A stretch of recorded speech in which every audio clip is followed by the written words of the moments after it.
Ya, akhirnya kenaikan untuk emas tertahan 1945 dan kita tidak melihat kenaikan lebih tinggi dari itu setelah tadi malam juga sempat sebetulnya menguji area 1942-1943. Of course, 1930-nya masih tetap kuat, tapi apakah kali ini dia akan jebol atau tidak?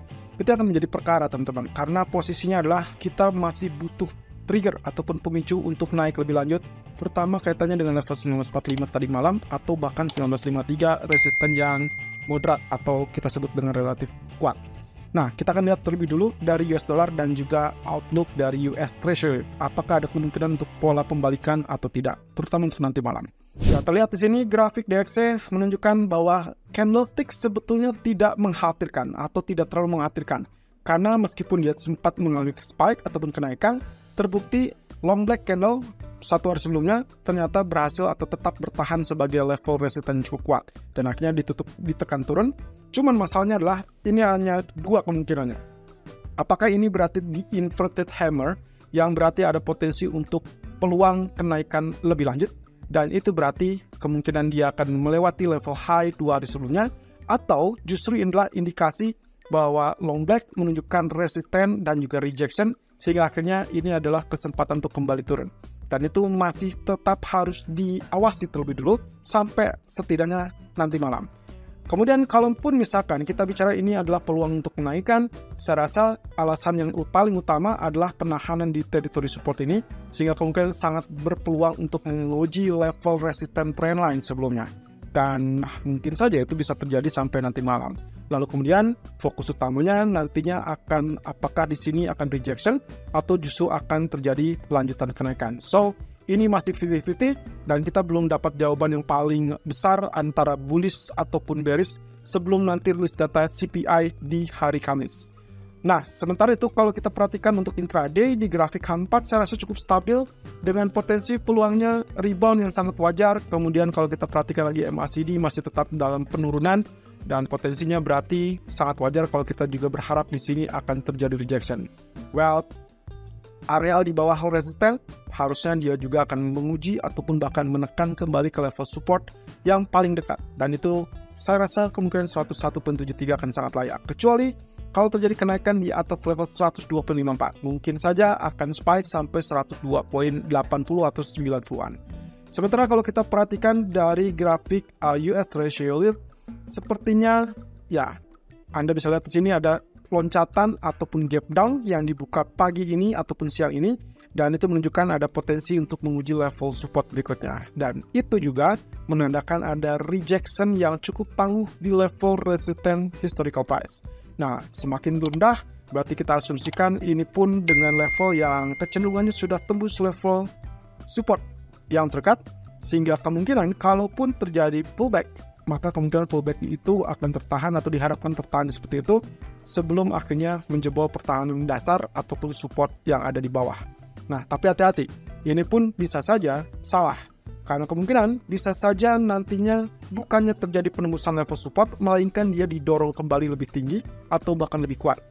Tapi saya rasa kita belum akan mendapatkan kenaikan yang terlalu signifikan, mengingat kita semua atau investor global masih kecenderungan menunggu data inflasi dari Amerika di hari Kamis.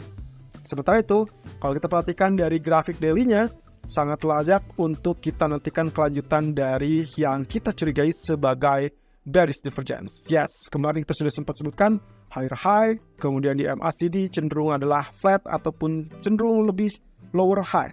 Sehingga kemungkinan inilah potensi koreksi dari US Treasury. Kita tinggal tunggu saja kelanjutannya karena jelas level long black candle tidak mampu ditembus karena kemarin hanya bercokol kurang lebih 50% real body long black candle. Sehingga itulah kenapa alasannya dia masih tetap bisa turun. Bahkan mungkin saja itu adalah kesempatan untuk nanti malam emas berbalik naik. Jadi hati-hati teman-teman. Meskipun pagi ini kurang lebih kalian memberikan rekomendasi untuk melakukan sell untuk gold, maka kemungkinan malam hari bisa saja berbalik, terutama kalau ternyata 1924-1930 tidak ditembus. Jadi jangan terlalu banyak sell atau jangan terlalu menahan lama sell, tapi Anda bisa switch menjadi buy, terutama pasang stop loss di bawah 1924. Itu yang paling ideal. Karena begitu tembus 1924, maka dia akan mengejar 1910. Dan itu yang akan kita lihat dari sisi grafik gold saat ini. Anda bisa bayangkan, posisi yang ada di bagian kiri, ini adalah kecenderungannya pengulangan atau terulang terjadi di bagian kanan. Saya tidak bilang bahwa ini adalah inverted head and shoulder karena itu sudah gagal. Saya lebih kecenderungannya menantikan apakah ini menjadi double bottom atau tidak. Kalau misalkan kita lihat, posisinya adalah seperti demikian. Saya asumsikan apa yang terjadi sideways di zona ini sebagai bottom pertama dan inilah bottom kedua. Jadi yang saya harapkan dia belum akan tembus. Kemudian bagian tengah itulah bagian neckline-nya, sehingga kalau kita satukan ini, maka secara garis besar kita sedang melihat ataupun mengamati pola pembentukan harga seperti demikian. Nah, kalau ini yang terjadi, maka neckline otomatis kita akan perhatikan dan kita awasi di teritori 1945 yang merupakan adalah high kemarin malam. Jadi kalau misalkan ini yang terjadi, siap-siap untuk kemungkinan berbalik supaya Anda tidak mempertahankan posisi sell, tapi mencari peluang untuk melakukan buy. Itu pun dengan catatan, stop loss kemungkinan harus tetap dipasang, kurang lebih yang paling ideal ada di bawah level 1924. Itu adalah yang paling aman untuk saat ini. Karena tail yang kemarin bisa saja diuji, sehingga kemungkinan kita mesti bisa lihat peluang untuk keluar dari 1930. Tapi sejauh ini, sampai jam 13.25 saya merekam video ini, saya rasa ini masih cukup beralasan kenapa dia terjadi pantulan ke level 1933 ataupun 34, karena 30-nya juga relatif sangat kuat menahan. So, apakah ini ada kesempatan untuk peluang kenaikan? Ya, mungkin saja. Satu sisi, kalaupun misalkan Anda lihat yang garis pendek, maka yang akan Anda lihat di sini adalah peluangnya sama dengan double bottom tadi. Tapi, kemungkinan polanya adalah relatif lebih kecil. Jadi kalau seperti ini, berarti neckline akan berada di level 1938 dan kemungkinan kita akan mendapatkan level 1945 sebagai lanjutannya dari pola kenaikan. Nah, dengan catatan keseluruhan teman-teman, kalau memperhatikan level ini, berarti Anda harus menggunakan level 1945 sebagai resisten kuat. Yang artinya, selama dia tidak tembus level resisten kuat tersebut, maka akan ada potensi penurunan. Tapi sebaliknya, kalau dia berhasil tembus, silakan Anda hold posisi buy atau bahkan follow buy, buang posisi sell-nya karena kemungkinan peluang dia untuk menguji 1953 atau bahkan 1963.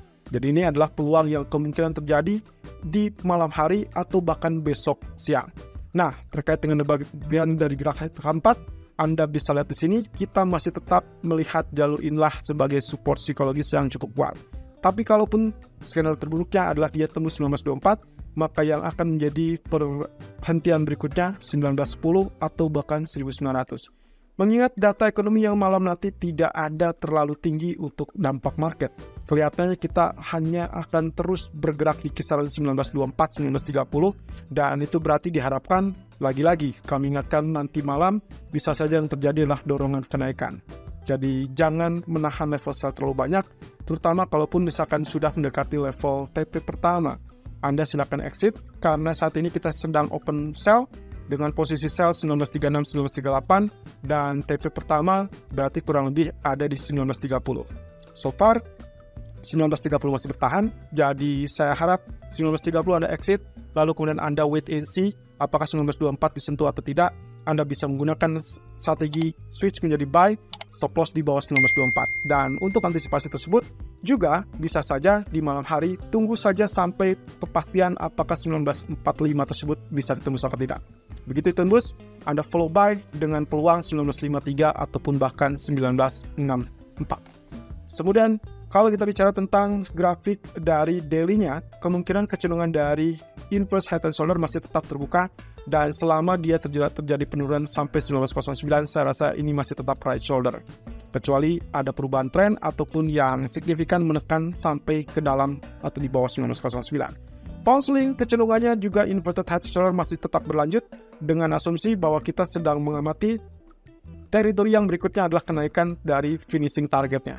Nah, tapi hati-hati, lagi-lagi level resistance trendline kurang lebih ada di area ini. Jadi kalau misalkan sudah mendekati level 1.2830 atau 2840, segera exit walaupun TP pertama kita berada di 1.2840. Anda bisa lihat di sini ada resisten 2820, 2830-an. Jadi kalaupun Anda sudah mempertahankan posisi buy seperti yang sedang kita jalankan saat ini, berarti Anda exit sebelum TP pertama. Tapi juga harus hati-hati. Kalaupun Anda melakukan sell, sebaiknya Anda punya SL ataupun stop loss di atas level 1.2840. Karena itulah yang harusnya kita lakukan, manfaatkan kalau memang ini ternyata terjadi penurunan. Dengan asumsi bahwasannya kekuatan ataupun penguatan di pound sterling sepertinya belum akan berlanjut lebih tinggi. Itu terlihat dari grafik daily yang kemarin sempat kita bahas di hari Senin. Jadi kalaupun ini terjadi katakanlah kenaikan, itu kemungkinan hanya sekedar pullback dari pola yang seharusnya mungkin saja kita akan lihat selanjutnya seperti demikian. Nah, inilah head and shoulder dengan asumsi bahwa 2840 itu tidak ditembus atau 2860 setidaknya sebagai resisten yang paling kuat. Nah, terakhir kalau kita bicara tentang crude oil, mohon maaf, akhirnya kita harus mengakui ini adalah saatnya untuk profit taking ataupun rejection turun.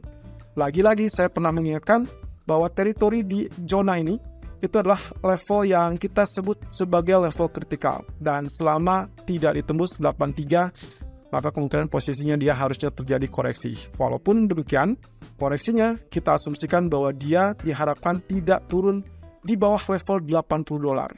Tapi kalau itu pun terjadi, it's okay. Anda bisa menggunakan Fibonacci retracement dan kita berharap koreksinya hanya mentok di level 38.2%. Itu berarti level 77.00. Tapi untuk hari ini, lagi-lagi diharapkan tidak terlalu banyak bergerak karena posisinya tidak banyak data ekonomi. Tapi mungkin data crude oil inventory dari EIA nanti malam akan sangat berpengaruh. Kalau stoknya lebih banyak, saya rasa kita akan dapatkan penurunan di bawah $80 kembali. Tapi stoknya kalau misalkan kurang lebih berkurang, maka kita akan kembali melihat 83 diuji. So, hati-hati di malam hari, jangan terus-terusan melakukan sell, melainkan Anda harus update terlebih dulu dari posisi grafik, terutama di grafik 4. Kalau kita bicara tentang peluang turunnya, kita sudah sempat katakan kemarin, ini adalah level yang kita sebut higher high dan juga di RSI-nya adalah lower high. Jadi ada divergence bearish, sehingga kemungkinan sangat layak kalau dia menguji kembali level support trendline yang kita harapkan masih tetap kuat, sehingga nantinya kalau sudah mendekati level 80, saya lebih prefer untuk melakukan buy dengan asumsi bahwa stop loss saya harus saya tempatkan kurang lebih di bawah level 80 ini. Jadi hati-hati, meskipun kita ingin mengincar zona buy, tapi tetap stop loss-nya harus digunakan terutama di bawah garis trendline support. Ya, pada akhirnya semua masih tetap bergerak dalam range yang pas, range yang cukup terbaca sampai sejauh ini. Sampai at least setidaknya diharapkan paling cepat besok saat data inflasi dari China. Tapi yang paling utama adalah inflasi Amerika tentunya di hari Kamis. Jadi hati-hati teman-teman, saya ingatkan kembali lagi strategi pagi hari bisa saja berbeda dengan yang malam hari. Terutama kaitannya dengan perspektif ataupun sentiment market terkait dengan data ekonomi. Hari ini kebetulan tidak ada data ekonomi, tapi apapun itu, mungkin saja market mulai mengantisipasi inflasi Amerika yang kecenderungannya lebih rendah.